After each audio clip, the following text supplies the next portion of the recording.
Hey everybody, I am so excited to be able to make this video for you today. I know the thought of making your own elderberry syrup can be overwhelming and intimidating, but my goal is to show you step by step how I've made it for me and my family for many years now. But before we get started, I just want to take a minute or two to talk about the benefits of elderberries and elderberry syrup. So let's get started. So what's the benefits of elderberries? Well, elderberries are packed with vitamins and minerals. They're high in vitamins A, B, C, calcium, phosphorus, potassium. They are anti-inflammatory, antioxidant, antiviral, antibacterial. They're high in phytonutrients like flavonoids and carotenoids. That's going to be your phytonutrients found in things like carrots, bell peppers, ripe tomatoes, onions, strawberries, citrus fruits. So the other three ingredients found in your kit are cinnamon, ginger, and clove. Cinnamon, ginger, and clove are all anti-inflammatory, they're all antioxidant, antiviral, antibacterial, anti-mutagenic, which means basically that it helps the viruses not to be able to mutate so that your body and your immune system can do what it was designed to do. So the last ingredient in your elderberry syrup is going to be honey, but we're going to talk about honey in a little bit, so let's get started making our elderberry syrup. What all do we need? We're going to need 2 cups of water, we're going to need our packet and contents in it, we're going to need a bowl and a spoon. I have a mesh strainer, but you can use a colander lined with cheesecloth or flour sack. And if you're like me, a big cup of coffee to sip on. So I've walked over here to my pot. So what we're going to do is I'm going to take the lid off. I'm going to go ahead and I'm going to pour my 2 cups of water in. And I'm going to turn it on high. And what we're going to do is we're going to bring our 2 cups of water to a boil.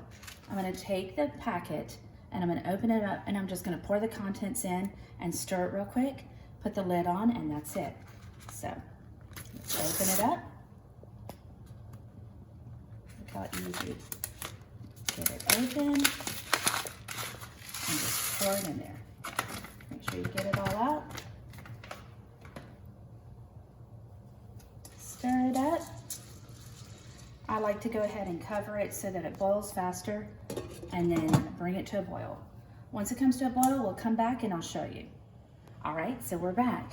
See how it's boiling now? So what I'm gonna do is I'm just gonna go ahead, turn it on low, and I'm just gonna put the lid back on. I'm gonna stir it real quick, and then I'm gonna simmer it. I'm gonna simmer it for about 15 to 20 minutes is how long it usually takes. I'm gonna go ahead and put my timer on for 15 minutes and then come back and check on it. But usually it'll take between 15 to 20 minutes. So let me show you. You see how it's just simmering like this? This is what you want. You don't want it at a rapid boil and you don't want it too low to where it's not simmering. What the goal is to reduce the liquid by almost half. After you're done boiling this or simmering it for about 15 to 20 minutes, it's gonna have about 8 ounces, 1 cup of juice left. Okay, and we're back. So I'm gonna take my lid off. What I wanna show you is just how reduced the liquid is.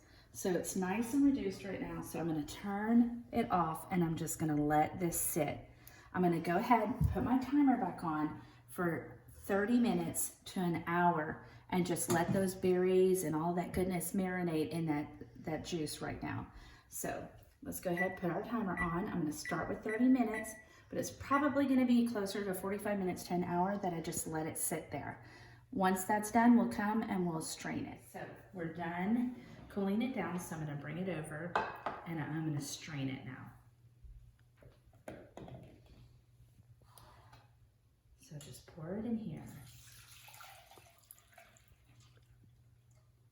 What you wanna do is you wanna get all of the elderberries out, because after you get them out, you're gonna mash them. So there's a lot of juice still left in the elderberries, so you wanna mash it to get all of that goodness out.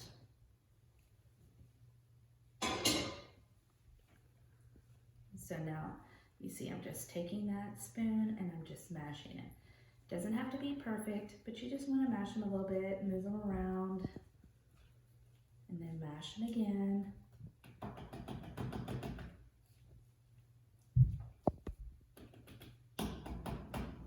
And then that's it. And so what I do is I just take it, put it back over my pot. is I've actually poured the liquid into a measuring cup just to show you that you want about a cup. So mine was absolutely perfect how much I reduced it down. So I'm going to pour it back into my bowl now. And what you're going to do is you're going to take your cup of honey and you're going to pour it in there. Before I do that, I just want to take just a quick minute to talk about honey. The benefits of honey and why we add it in there is not just for a sweetener, but number one is for a preservative. So it's going to help your elderberry syrup stay longer. You're going to need to refrigerate your elderberry syrup. In the back of your refrigerator, it should stay good for a few months. But if you have not reduced it down quite to a half, don't worry about it. It just won't preserve as long. So you'll still have it for a good month, 6 weeks or more. But the reason why we reduce it down so much is just so that it preserves better. It makes more of a syrup than a juice. So with our honey, number one, I said it's a preservative, but it's also medicinal. So it's going to be antibacterial, anti-inflammatory, and so it's actually wound healing. You can even put it on your skin and heal your wounds with it, scrapes, cuts, anything like that. So it's going to do the same thing inside your body. So honey is super, super good for you. So like I said, it's more than a sweetener, it acts as preservative, and it's also antibacterial. So I'm going to take my honey and I'm going to go ahead and pour it in the bowl. So with honey, you're going to want to find raw, local honey. The more local, the better it is. You don't want to go to Walmart and just pick up any honey unless that's all you can find, because there's a lot of fake honeys out there. The smaller the beekeeper, the more local it's going to be to you.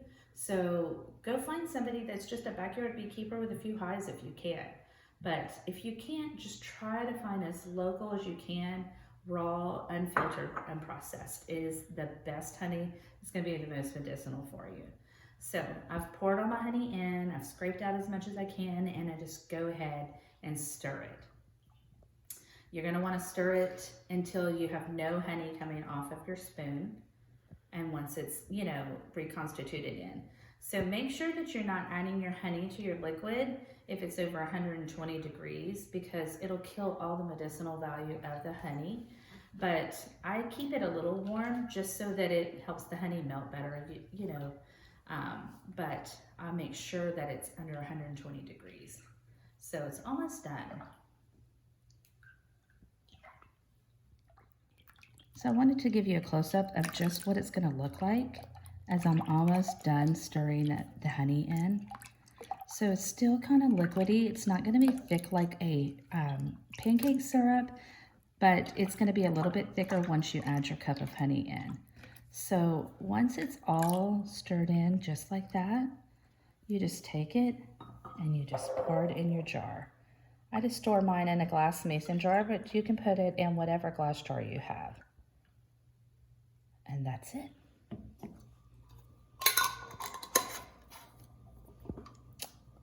And you're done. That's it, guys. We are done. I hope this video has been super helpful to you and you've been able to follow me step by step as I've made this jar of elderberry syrup. If you need to order or reorder a kit, you can go to thislifeathome.com and order as many as you like. Have a great day and happy elderberry syrup making.